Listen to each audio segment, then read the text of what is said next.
ยามมงโฮงโดยถึกมงนี่บ่นี่ขอบตาเนาะโดยเป็นแนวถึกหน่วยนี่คือว่าได้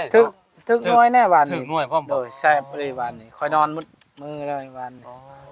อันตรายได้ยามมงโฮงเด้เป็นบทเรียนไว้เนาะพี่น้องเนาะโดย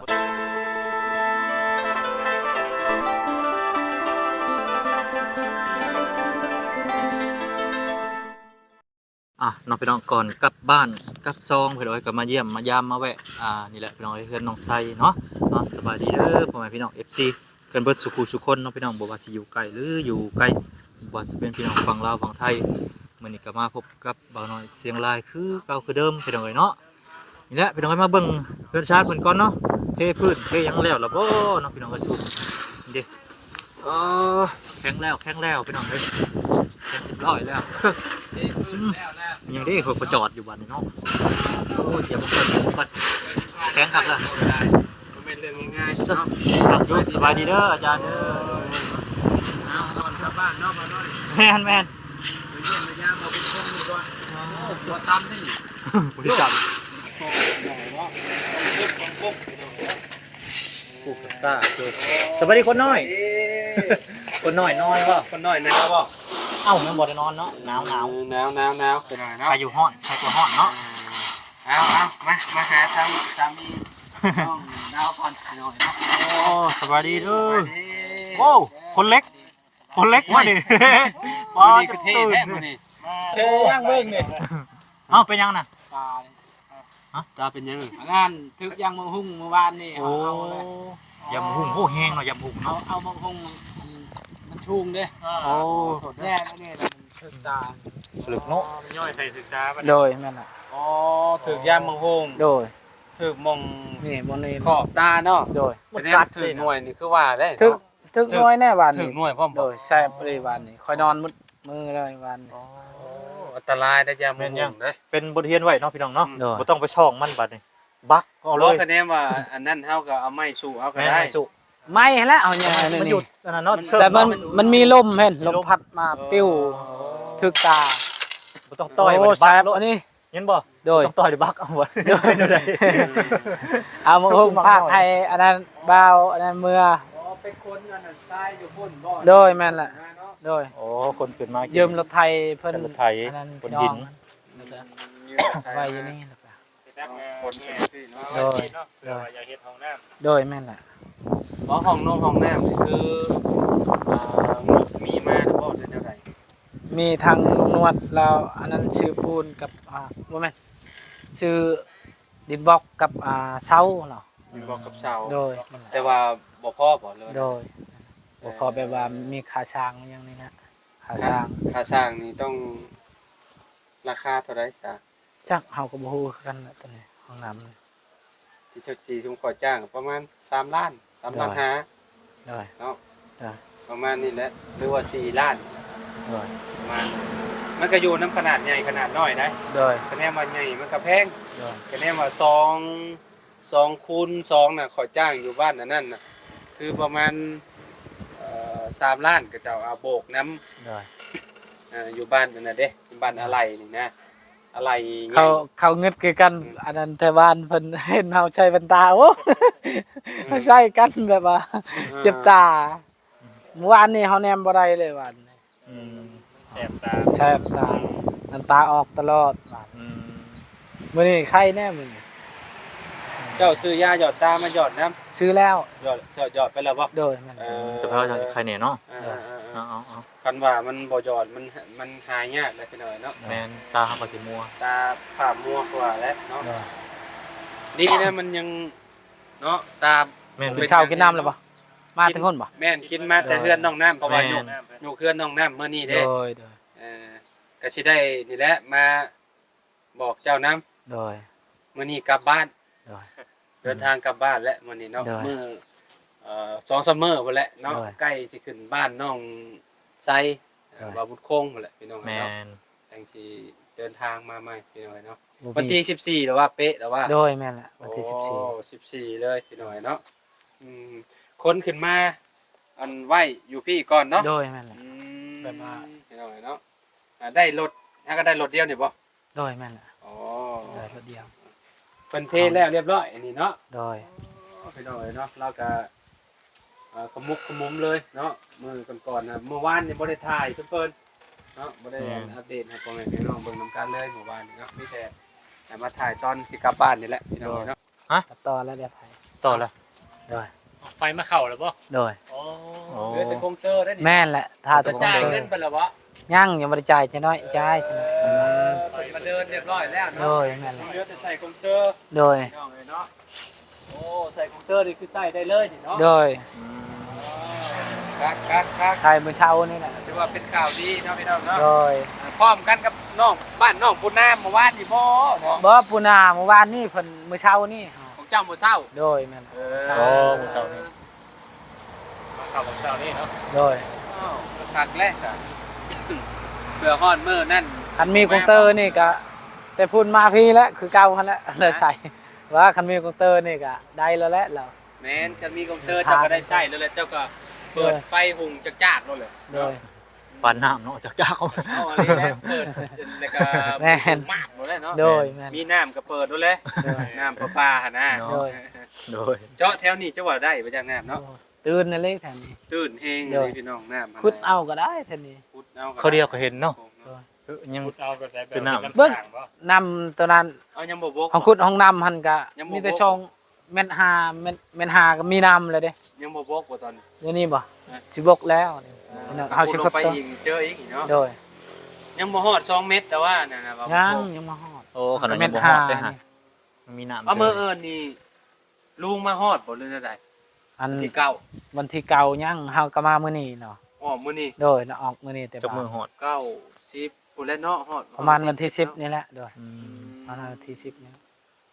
เอา มันซาก็แบบว่าคันว่ารถส่วนตัวเฮาสิไว้อยู่เฮาแล่นตลอดอันนี้ ไอ้รถใส่ทางบ่ แม่นรถอัน ลุงเลิม ก็จอดบ่ได้หันนะแบบว่ามีคนเพิ่นก็จอดหันนะ แม่ เป็นชั่วโมงเคยนั่งแล้วจอ ค ด นชาแบบนั้นแหละ บ้านใหม่ทางน้องเคยพี่น้อยเนาะทางน้องสาวเนาะน้องสาวพี่น้อยเนาะน้องไส้พี่น้อยเนาะเพื่อนน้องน้ำพี่น้อยเนาะก็เพิ่นยุกมื้อนี้น่าสิเฮ็ดไว้อยู่ดอกเนาะคิดว่า โดย ก็น่าสิประมาณกลางเดือนจังหวัดสิแล้วบ่จักพี่น้อยเนาะเพราะว่าสร้างเพราะว่าเพิ่นน่ะหลายคนอยู่พี่น้อยเนาะ4คน ตอนไปเฮ็ดเรือนนอกปูนาเพราะว่าสร้างเราได้เฮ็ดงานอยู่กันอยู่2คนนึงพี่น้องบวกกับพ่อน้องปูนานะเราจับหันจับนี่ซอยนั่นแหละหน่อยเนาะ เดี๋ยวนี้ฮะ บ่เว้าตอน อ่า ตอนเรามาเฮ็ดเรือนนอกปูนาเพราะว่า โดย คนบ่หลายแล้ว โดย บัดนี้เราเอาคนลูกน้องไปเพิ่มอีก2หั้นนะเป็น4บัดนี้คือสิไวอยู่ดอกเนาะก็สิได้ขึ้นอยู่ไวๆนี่แหละคือกันกับเพื่อนน้องชัยเพิ่นนั่นแหละพี่น้องเนาะจ่ายเฮ็ดแล้วกับบ่เฮ็ดแล้วหลายมื้อเติบได้เนาะ โดย ตัวใดรอพี่น้องเลยต้องรอให้ฮอดมื้องามยามดีพี่น้องเอ้ย โดย วันที่สี่ไอเดือน4เด้เนาะบ่แม่นวันที่4เนาะ โดย เดือน4มันสิตกจะค่ำเด้ หนึ่ง 1บ่ โดย ถึงวันที่14นี่ได้ โดยหนึ่งค อ๋อพี่น้องเอ้ยเนาะดีแล้วเนาะได้ไฟฟ้าแล้วพี่น้องเอ้ยเนาะยังเหลือแต่กองเตอร์อย่างเดียวบาด ำโดยนั่นแหละ ต้องมาเฮ็ดของเช้านี่เลย โดย ทางก่อสร้างเนาะเมื่อวานนี่เพิ่นเอาเงินไปเลยเมื่อวานนี่ของ โดย น้องปูนาเนี่ย โดย เราก็จะไปใช้จ่ายค่ากองเตอร์เพิ่น โดย แต่ว่าน้ำเจ้า บางเทื่อตัวแรกนี่แหละเรายังสิใส่ บอก อยู่พุ่นอีกนะว่ายังมีอันนั้นแบบว่าคนไทยบ้านอยากใส่นะฮะ อืมเรามาเดินวันนี้นะต้องได้แน่นอนแหละพี่น้อยเนาะ โดย มันอย่างเงี้ยเนาะพี่น้อยแล้วเพิ่นเปิดอย่างเดียวเรียบร้อยแล้วเนาะใส่กระดานก็ดีเรียบร้อยแล้วเอาน้องอันนี้น้อยน่ะนอนแล้วบ่น้องดาวจังมาช่วยนอนแล้ว นอนแล้ว คนน้อยนอนแล้วเนาะ โดย มื้อเพื่อนๆนี่คือแบบเอาเอียมันให้ใส่บ้านกิน อันหาซีนซื้อซีนอยู่ตลาดนั่นแหละ ชื่อซีนแล้วเนาะ โดย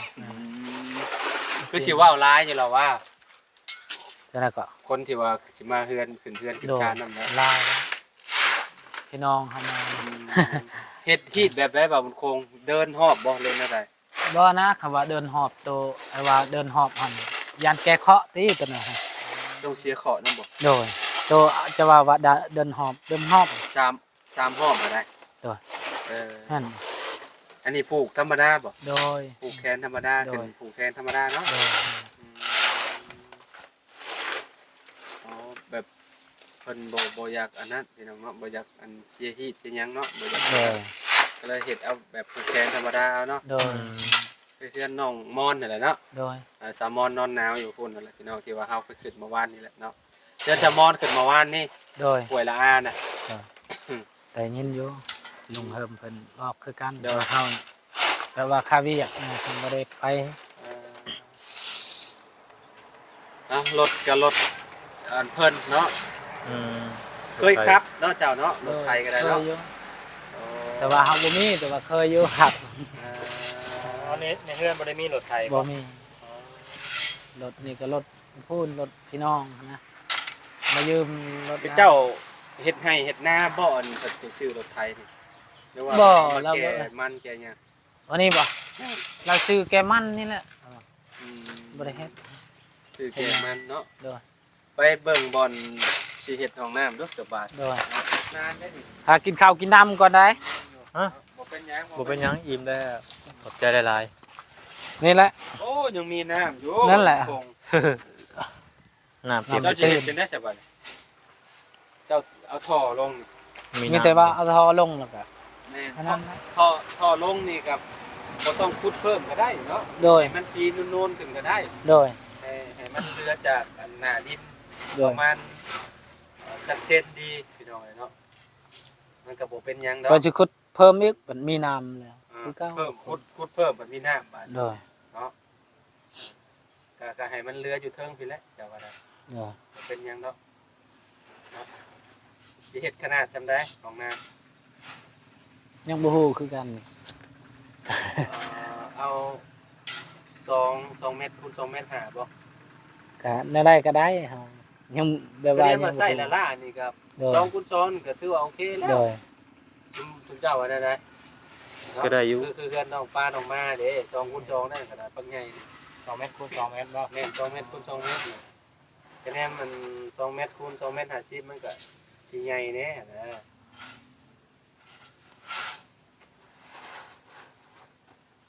หรือว่าเจ้าอยากอาบน้ำใส่น้ำก็เฮ็ดในนี่ โดย 2เมตร50นะความกว้างนี่ความยาว2เมตรเอา โดย ก็ได้อยู่เนาะจริงๆมันกับโบได้อันนั้นก็ได้ดอกพี่น้องของน้ำก็ได้เนาะ โดย เราก็อยากเมียนหันเมียนนี่น้ำบางทีอยากเอารถจักรเมียนนะเนาะรถจักรแต่ละมือจอดเมียนอยู่ใช่ไหม ก็เพื่อนเท่านั้นแหละ มีข้องบ่ บ่มีเขาใส่โชว์ใช่ไหม ไปโชว์เอา โดย ไปโชว์เอาเนาะ โดย ยังบ่มีแต่นี่แหละคือกลัวมันอยู่แล้วพี่น้องอนาคตเป็นจักสิเฮ็ดจังใดเนาะบ่บุญคง โด กลัวย มันสิเฮ็ดกระต๊อบเอาแบบนี้บ่เพิ่นกลัวเพิ่นเนาะ แม่นเฮ็ดแบ เจ้า บ อ นี้ อก ก็ ต่างเจ้าออกต่างเจ้าก็ต้องหา โดย เฮ็ดเงินกลัวอยู่แล้ว แม่น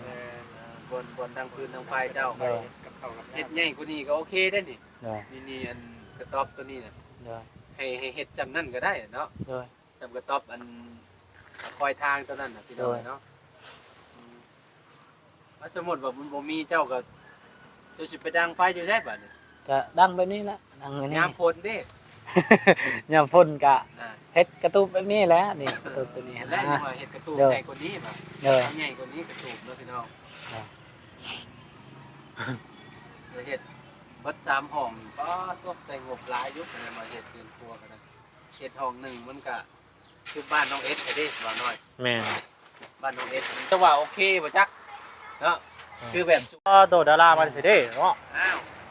หน้ามาแล้วบาดนี้ นางเอกเข้ามาแล้ว ไปดีเด้อ สวัสดีนางเอก ไปดี ตกมาตะบุญบ่ สิเมื่อพอดีเลยน้าบ่าวว่าสิเมื่อแหละ เพื่ออะไรคะ เอาน้าบ่าวเมื่อพอดีแหละ อ่า เป็นอยู่บ้านเอ้ยน้ำแล้วเลยเด้ โดย มีแต่ ไป ใกล้ๆขึ้นบ้านเจ้าพุ่นแหละน้าบ่าว ไป สิ ไป มา เอาอันนั้นก่อนไม้พลอยก่อนเด้อ อืม ไม้พลอยของผักก่อน โดยไปเอาไม้พลอย ไม่ ซื้อดอกไม้ ไปบัดดงซื้อดอกไม้ ซื้อดอกไม้มาเฮ็ดหยัง ให้แม่ ให้แม่ให้ชาวดาวเนี่ย วันที่8 เดือน 3มันงามของแม่เด้ โอ้ มันไม่ยิงมื้อนี้เด้ อ๋อแม่นบ่ แม่น เดือนยังเดือนนี้น่ะบ่าวน้อย เดือนยังก็เดือนมันสิงหาบ่แม่นเดือนมีนา มีนาบ่ มีนาคมเดือนมีนาคม มีนาคมวันที่8 เดือน เดือนชาม 3มันงาม วันงาม ของแม่ ของแม่ เขาไม่ยิ่งบ่ มันไม่ยิงไปซื้อดอกไม้บ่มีดอกไม้ ปืนกับวันผู้ชายเนาะ บ่ มันไม่ยิ่งกับวันผู้ชายได้ปะ ดีใจพี่น้องมาได้พ่อน้องชายเพิ่นเนาะอันคิดว่าสิบ่ได้เจอกันกับเพิ่นแล้วเนาะเพราะว่าเดินทางกลับบ้านมื้อนี้แล้วกับ อ้าวน้าบ่าวว่าถ้ากินกันเด้อ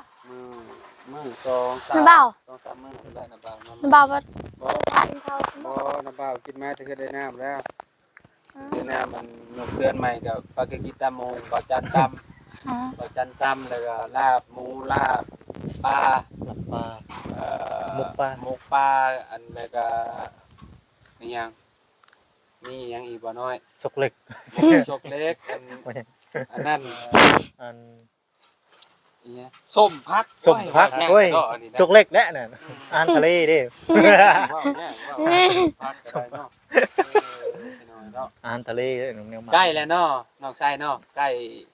มื้อนี้วันที่8แล้ว โดยลุงขี่รถแล้ว ลุง ลู ขี่ ก รถ เจ้า แล้ว มาฮอดวันที่10เนาะ โดย ว้าพี่น้องเอ้ยเนาะ มือไว้ เอาลุงเริ่มพี่น้องเนาะเซอร์ไพรส์รอบมงนี้แหละนี่ตอนซื้อต้นซับมาเนาะใช่เนาะ โดย ขอโทษพี่น้องเลยนะ เกือบได้อีก เกือบมีช็อตเด็ดเด้อดิเนาะ ตุ่ม งานเข้าก็อีกคนสิบ่ได้เมื่อบ้านก็สิเข้าห้องหมอ เอาฮักเขามั่งเว้ย อยากเห็นลาวอยู่เนาะอันอยากเห็นทางเมียลาวกับหลานลาวพี่น้องเอ้ยเนาะ โอ้ย ถ้าเบิ่งนั้นต้องเบาตูนเบา ผมเพิ่นรถมัด เอ้าเป็นยัง โอ้เพิ่น ผ เป็ ม นข้า ผมไผหล่น ผมอันนั้นอีไว้น่ะซ้ำเพิ่นอายุ10 ปี ผ ลาม เราหล่น แม่นเพิ่นดมน้ำข่อยมีแต่ใส่ผ้าคลุมเห็นแต่แค่เอากับหน้า ผมบ่เฮ็ด ผมออกว่าบ่เป็นหยังพี่น้องเนาะเมื่อมาเพิ่นถึงเห็นกันอีกก็ได้เนาะ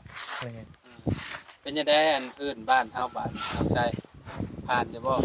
เหตุการณ์เนาะได้อยู่สำนี้ไปรอบเบิ่งอีกจักเล็กจักน้อยไปพากันกลับบ้านป้าน้องใต้นี่แหละ เมื่อไวเลย ไว้แล้วอาทิตย์หนึงเลยเงินบ่ แม่ ช็อตแล้ว ใครเนี่ยสิดอกบ้าน โอ้ เนาะ ได้อยู่โอ้ยตู้สบายดีเด้อเฮ็ดยังไงนี่ เอาอยู่ประตู เฮ็ดยังไงนี่ ตักยังเด้ประตู ไปดีเขาตู้ เฮ็ดเสื้อ กินข้าวแล้วบ่ สบายดีเด้อประตูเด้อเมื่อวานนี่น้องชาย โดย ไผมาทวงเพื่อนเจ้าว่างามแท้น่ะได้คลิปประตูยินดีเลยบ่ คนจะปักเทศ คนมาจากปากเจ้บ่บ่เพิ่นเห็นเรือนงาม โดย เพิ่นก็เลยแวะถามบ่ โดย สร้างมาจากร้านบ่เพิ่นถามเลยนี่บ่ บอกเพิ่นว่าสร้างมาจะไซ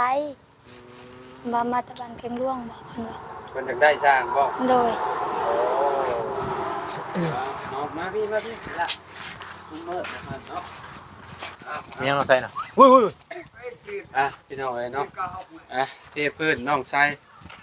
แล้วเรียบร้อยเบิดแล้วแหละพี่น้องเนาะก็สิได้ประมาณ ให้เอาอันจะสะดาวในเจอ สร้างเพิ่นก็คือสิฮู้แหละเนาะพี่น้องว่าเพิ่นเป็นแบบใดพี่น้องเอ้ยเนาะเอ้า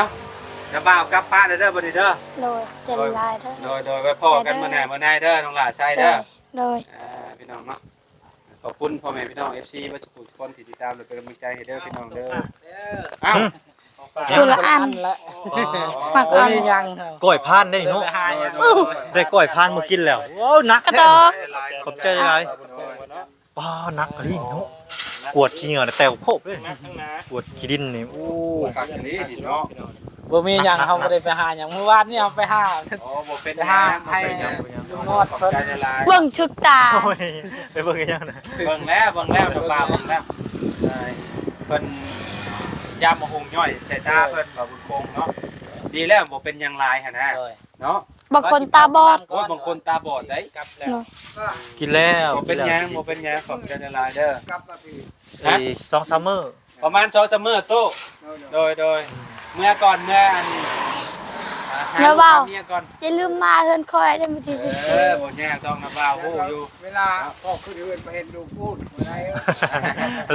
โดยเอากลับบ้านแล้วเด้อบุคคล 14โดยจันหลายเด้อทางไทย ขอบใจกัน อ่ะน้องพี่น้องก็เดินทางมื้อนี้แหละพี่น้องก็เฮือนซานสรุปแล้วก็คือเทพื้นที่ยังก็คือว่าโอเคอยู่น้องพี่น้องเนาะคือว่าใช้ได้อยู่ประมาณนี้แหละพี่น้องเนาะทางบ่ได้ครับ